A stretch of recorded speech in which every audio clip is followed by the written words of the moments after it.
दोस्तों बात करते हैं एंटरटेनमेंट कंपनी की। और कुछ ऐसी कंपनी जो स्टॉक मार्केट से फंड रेज करके इन्वेस्टर को अट्रैक्शन देता है और उस पैसे से बिजनेस करती है। ऐसी कंपनियों में हमने कुछ नाम की चर्चा किया है और एक नाम निकल के आता है जिसका नाम आपके सामने डिस्प्ले पे दिख रहा होगा, एंटरटेनमेंट नेटवर्क लिमिटेड। ये कंपनी एंटरटेनमेंट की दुनिया में बादशाह कहलाने वाली कंपनियों में शामिल है। इसके ऑनलाइन रेडियो चैनल दिखती है यहाँ पे, इसके वेबसाइट्स के ऊपर ढेर सारे ऑनलाइन रेडियो स्टेशंस दिखते हैं। ये मिर्ची के नाम से देखते हैं और अ, मिर्ची 120 करके है, कुछ म्यूजिक्स हैं इनकी, मिर्ची म्यूजिक करके आती है।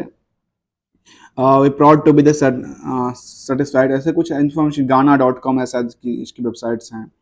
चलेंगे इसकी स्टॉक मार्केट की स्टडी करने के लिए। स्टॉक मार्केट की स्टडी के लिए हम चलते हैं एंटरटेनमेंट नेटवर्क इंडिया लिमिटेड की वेबसाइट की बीएसई के वेबसाइट्स पे और सर्च हमने किया और जाना स्टॉक ने थोड़ी सी जंप लगाई है आरबीटी के ट्रेडिंग सेशंस में, जो कि 268 के आसपास ट्रेड करने वाला स्टॉक है रिसेंटली।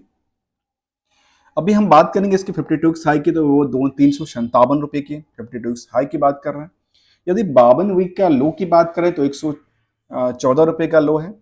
इन दोनों का एवरेज निकाल के देखेंगे तो आती है करीब करीब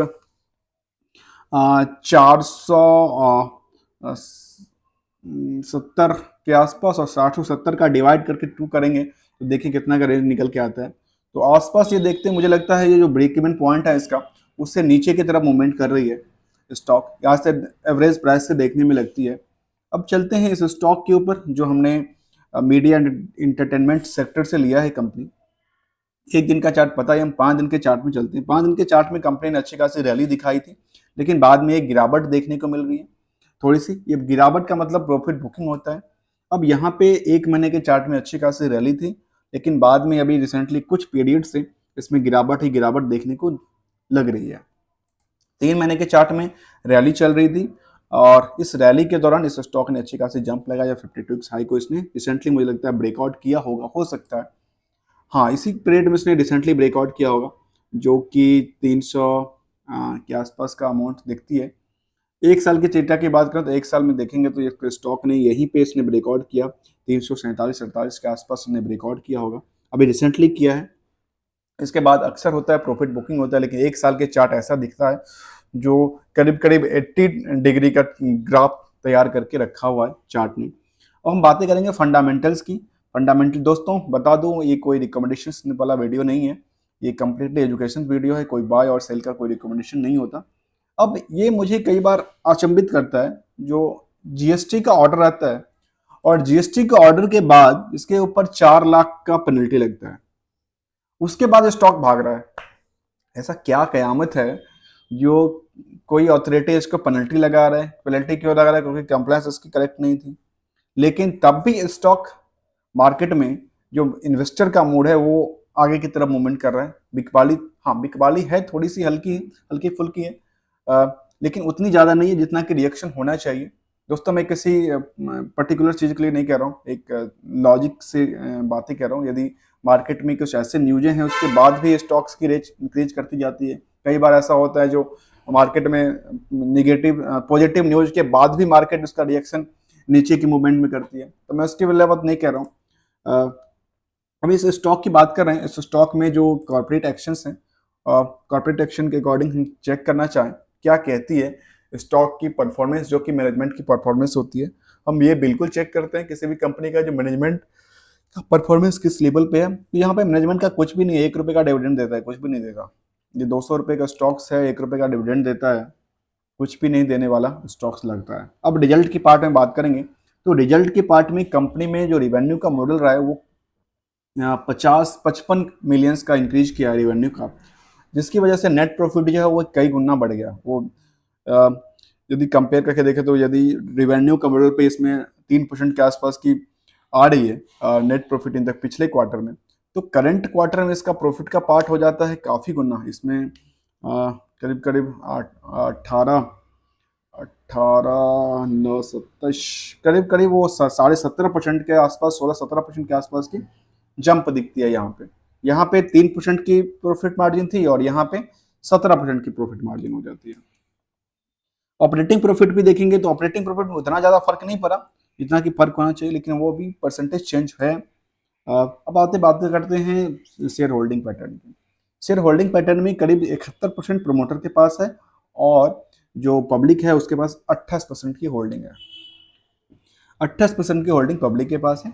और हम बातें करेंगे जो एनालिसिस होती है लास्ट 10 ईयर के डेटा की बात करेंगे, तो लास्ट 10 ईयर में 10 साल में कंपनी की जो है वो स्टॉक के रेट में इंक्रीज नहीं हुआ, इसके स्टॉक में बिकवाली हुई है जो कि 30% के आसपास की बिकवाली रही है। 5 साल में देखें तो और करीब 50% की बिकवाली रही है। 3 साल में देखें मतलब यहाँ 5-10 साल पहले से डेटा की बात करते रहे तो 10 साल में कोई इन्वेस्टर के ऊपर कोई कंपनी के ऊपर कोई विश्वास नहीं था, जिसमें बिकवाली चल रही थी। 5 साल तक भी विश्वास नहीं था, लेकिन 3 साल के बाद इसमें स्टेबिलिटी आ गई है। कंपनी की यदि बात करें 3 साल के डेटा को, तो 3 साल में स्टेबिलिटी खड़ी हुई है और करीब 78% की इंक्रीज हुआ, जंप किया है 3 साल में स्टॉक रेट। 2 साल के अंदर 38% का जंप हुआ, 1 साल के अंदर तो काफी जंप हुआ जो कि 118% के आसपास हो जाता है। 6 महीने में 71%, 3 महीने में 48%, 1 महीने में थोड़ी सी डाउन साइड है। वो डाउन साइड हर जगह देखने को मिली है, जितने भी मैंने अभी स्टडी किया है।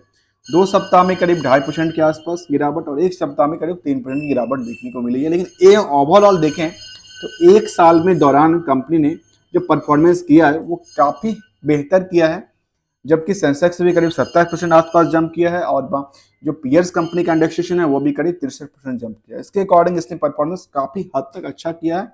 लेकिन इसको बैक टू बैक पिछला डेटा देखें तो कुछ ऐसा नहीं है, लेकिन किसी भी स्टॉक को परखने के लिए 6 महीने साल भर का डेटा सफिशिएंट होता है, 3 साल तक की डेटा होती है। लेकिन 1 साल की परफॉर्मेंस बेस पे ही कंपनी की पता चलती है, जो कंपनी की जो मार्केट रेपुटेशन मूवमेंट है वो किस तरह से हो सकता है, मैनेजमेंट की वजह से हो सकता है, पिछले साल में ऐसा नहीं था।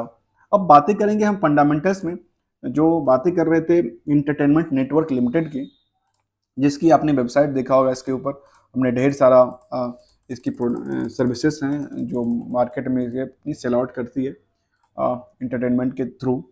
अब बात करेंगे इसका इन्वेस्टर पार्ट के। इन्वेस्टर पार्ट में जो हमें सबसे पहले चेक करना होता है DIR और FI।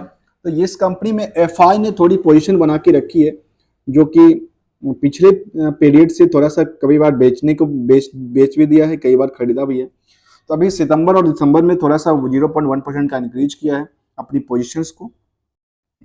इसमें जो नाम निकल के आता है वो नाम भी अच्छे खासे हैं जो कि अच्छे लेवल पे काम करते हैं। जो कि दूसरा है DI की बात करें तो DI के अंदर जो ICICI prudential multi assets fund है, उन्होंने करीब 3.5% की होल्डिंग कर रखी है इस स्टॉक के ऊपर। बाकी तो उसमें कोई टाटा म्यूचुअल फंड भी नहीं है, बाकी सब अपना बेच के निकल चुके हैं। अब बातें करेंगे जो पब्लिक के पास है, पब्लिक के पास किसका पास है। अब पब्लिक के पास जो होल्डिंग है उसमें से जो सबसे ज्यादा होल्डिंग देखने को मिलती है वो 1 पॉइंट की होल्डिंग है, वो है इंडिविजुअल धीराज कुमार लोहिया। इनके पास 1% की होल्डिंग है। रेस्ट जो होल्डिंग है वो पब्लिक के पास है। पब्लिक के पास रहने का मतलब ये करीब 17% पब्लिक के पास है, 4% DI के पास है, 6% के आसपास FI के पास है और प्रमोटर के पास।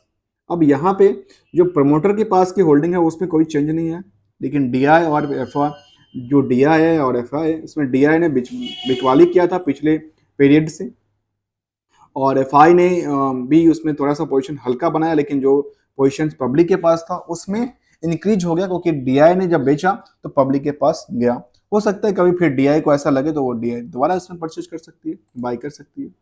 दोस्तों कोई रिकमेंडेशन नहीं है, कोई एडवाइस नहीं है। आप देख रहे थे बिजनेस और फाइनेंस ब्लॉग प्रभात के साथ। यदि वीडियो अच्छा लगा तो लाइक शेयर सब्सक्राइब करना। Thank you so much for joining here.